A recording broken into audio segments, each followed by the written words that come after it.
Hey, this is Pat McDaniel with Second Mile Marketing, and I have an economics lesson for us today. We've been talking about this very simple formula. Um, it really does work well to maximize your lead generation and ultimately your revenue and your sales. And so we've talked about traffic and we've talked about converting that traffic into leads and into buyers. But we're now focusing on the refinement process, and this is sort of where the whole rinse and repeat concept comes in, where you are working the campaign to purify it and to get it better and better and stronger and more profitable with each passing month. And today we want to talk about the economic side of that, which is a huge component. And frankly, a number of the business owners that I have interacted with are not tracking that, are not keeping up with that, sometimes not even aware of it. And here's an example. Okay, I took on a client uh, that was working with another company. Okay, and this company is like a lot of these big national companies. Their whole thing is we're going to drive lots of traffic to your site. We're going to get people emailing you. We're going to get people calling you. And that's a good thing. However, what's the point of driving a lot of traffic to somebody's site if it's going to be costing you more than you're making? And so here's the case in point. Here is the information that he had in his interface that the company provided. Okay. And, he spent, you know, roughly, let's say $1,500 a month advertising on Google. And, they bragged, look, we're going to get you this many impressions. Impressions are simply how many times we show your ad per month, which out of all those impressions, you get so many visits. And then out of those visits, you get calls or emails. And then they also have something called web events, which is promotions that you're doing, kinds of stuff. Doesn't necessarily equate to anything in particular, but it helps track things. So when my now client was, yeah, I just said, hey, let me see what you've been doing up to this point. I want to see if I can really help you. So this looks like, okay, yeah, well, they're getting you calls. That's great. Okay. But here's the dirty little secret. Okay. What I did was I went back in and I reconstructed based on the numbers, and it was not easy based on their interface. They kind of hide it in there. I went back and I began to look at how this really played out. And here's the column I want you to really notice. Okay, cost per calls. Okay, when you go back and you say, hey, and I'll just use easy math, if you get 10 phone calls and it costs you $100 to get those phone calls for getting people to come to your site, then those phone calls cost you $10 uh, per call. Okay.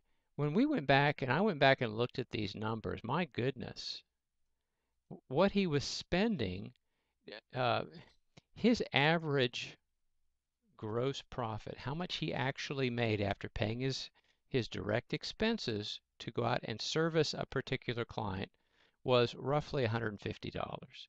But he was paying $192 that month to get all this traffic. So, the company's bragging about, hey, we got your phone calls and, all is well, keep spending the money. They, by the way, never kept in touch with him. They never kept him posted on what was going on. He just paid to have them expose his ad to traffic on the internet. And when I went back and I showed him this, he was astounded. He was like, well, no wonder I was spending all this money, but I wasn't making any money. It was because I was almost spending what I was making. Um, so it's really, really important to understand your numbers. In Google, it's very easy to track and keep track of how much it's costing you to acquire a client or acquire a lead or acquire a phone call. And so here's an example of a client we have where, it tells us how many clicks they're getting. In other words, how many people come to the website, how much their cost per click is, how much their total cost is. And then these are some pretty important numbers here. Conversions, the way we have it set up, it allows you to see exactly how many of those people coming to your website actually turned into a phone call or an email inquiry or a submit a request for a quote, that kind of thing. So the cost per conversion for these various, as you can see, different types of keywords. We try to track and it's really important for you to do this, to try to track your cost per, call it CPA, cost per acquisition. What is the cost to acquire a customer or to acquire a lead? And if you come up with that number and you say, in this case, $8.24, but every time we get that, it works out to where we make, $50, well, then you know what your return on your investment is. Let me show you an example here from a client, okay? So this particular client was spending this much money per month, a total of $3,400 advertising on Google. They got this many calls out of it. What we did is we start over here and we say, what's your average customer value? How much is this customer worth to you? And he told us that for our regular services is about $165 is what we actually make. If we do water heater service, it's $400. If we do sewer service, it's $700. Okay. But then we also recognize that just because somebody calls you doesn't necessarily mean they become a legitimate prospect. So what we do is we factor in the closing rate. Okay, and they told us that usually about 2 out of every 3 phone calls turns into we go out for an estimate, they contract for us to take care of their problem. So what the value of each phone call is to them is either $109 for this service, $264 for this service, $462 for this service, so forth. And then you go back and you say, okay, the cost for every phone call was this much, okay, by the type of service. The value, which is this column here, is this. So we made $4,885 last month on our regular service, a return on our investment of 234%, or a return on our investment of 316%. Total for the whole month for all services, 231%. Now what that means is we spend $1 and we made $3.31 of net profit.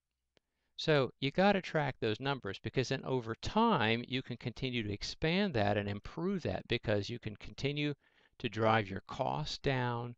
You can continue to improve your closing rate on on phone calls or with your people when they go out on an estimate. You can find ways to increase your average customer value through upsells. And at the end of the day, you've got more money per customer and you're getting more customers. So again, the economics are crucial if you want to have a profitable marketing campaign, and you got to keep up with the numbers. Here at Second Mile Marketing, this is exactly what we do to keep track of that, to figure out, this is our scorecard as to how we're doing. So I appeal to you, I urge you that in your business, you need to keep track of your numbers. And if you can't keep track of them yourself, you need to pay somebody to keep track of them for you and to be able to earn their keep every month because they're delivering good ROI. However, if you can keep track of your numbers, hey, we spent $1,500 last month on a billboard. We got 20 calls from it because we had a special tracking number on that billboard. We got 20 calls. Well, that works out to $75 per lead. Okay, and then from there you can figure out, are we making money or are we losing money based on how much money you earn from those kinds of the kind of customers coming over. Um, Economics are everything. So as you go back to the whole idea of the formula, part of the refinement process is knowing your numbers. Um, If you have any questions about this, feel free to shoot us an email and we'll be happy to elaborate further. Thanks for watching.